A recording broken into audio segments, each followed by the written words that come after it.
So, Alex, Carl Jung said that people don't have ideas, ideas have people.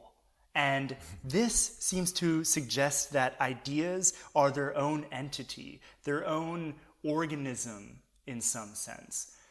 Do you believe that ideas are an organism? I think that's a fascinating metaphor because sometimes ideas can take on a presence, for people. The allure or the idea of things is something that Plato talked about. He talked about the ideal realm. And so the ideas come from the ideal realm.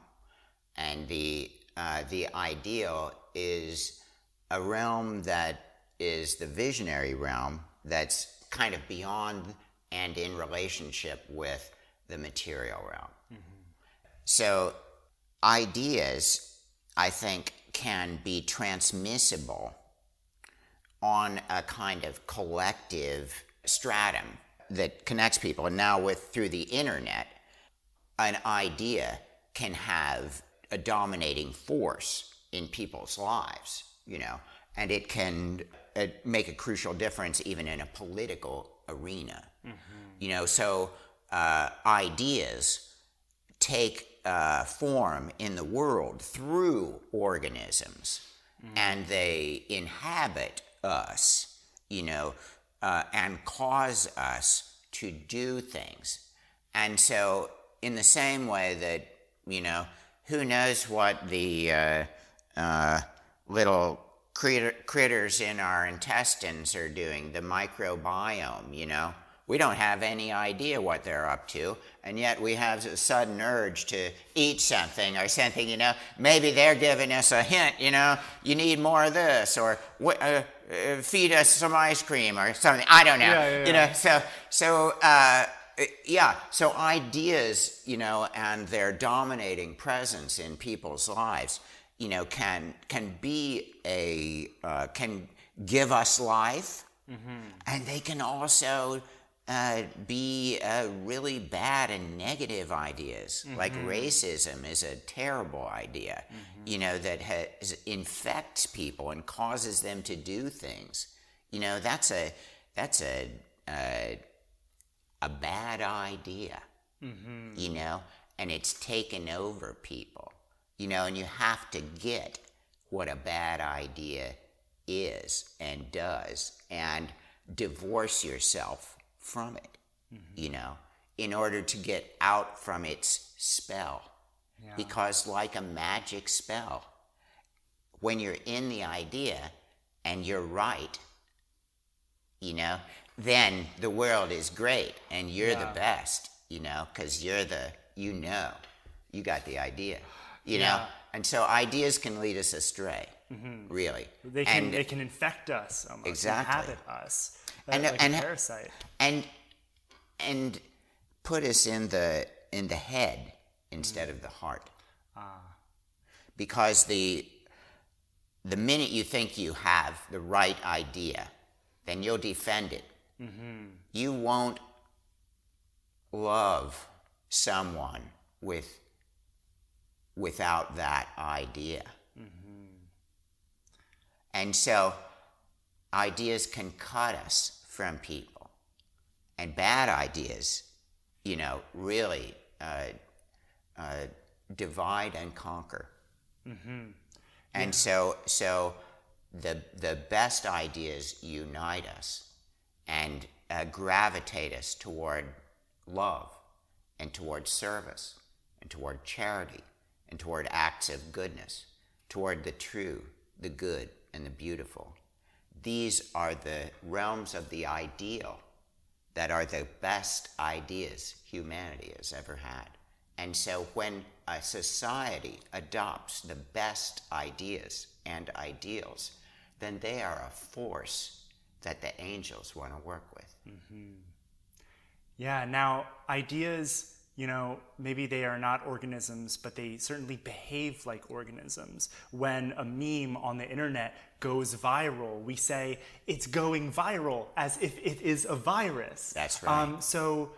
How do we make sure that that the good ideas are going viral and that the bad ideas aren't? What role can we play in the propagation of healthy memes, of healthy ideas?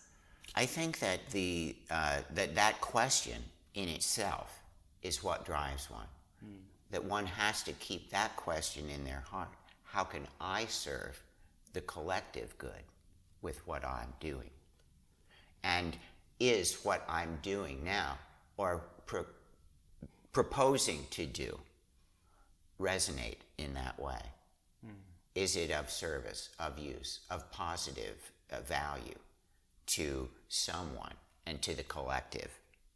If you don't, then you've shirked your greater social vision.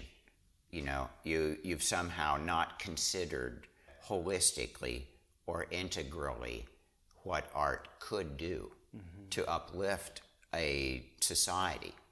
If you leave someone out and somehow haven't been as inclusive as possible, then how can you be a representative of that most boundless spirit?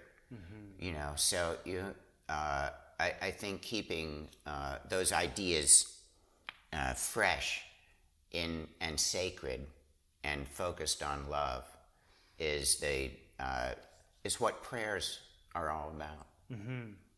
Yeah, it's just about making good memes. Yes. It's funny, Richard Dawkins said what the gene is to biology, the meme is to ideology. Like a meme is like the smallest unit of an idea. And because it's so small, it can move through the collective consciousness with the least amount of friction. Yes. So what makes an image move through the collective consciousness with the least amount of friction? What makes for a good meme? Yeah. Well, I think that's what Creative Spirit asks us every day. And every day it changes. That's what's great about art, is because it's ever fresh. And every day we need a new face on the infinite, and it's time to see that now, so we can continue to learn and not just learn the same thing, but learn new things, and open our hearts wider. Yeah. Well, Alex, thank you for spreading some memes with us today. Yeah. Thank you.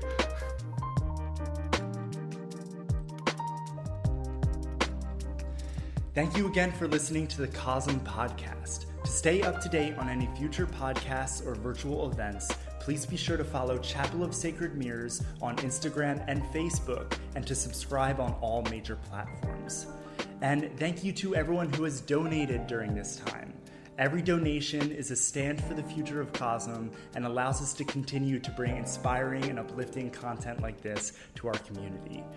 And thank you to Smile High for the soundtrack to this podcast. You can find him by going to the links in the description to this video.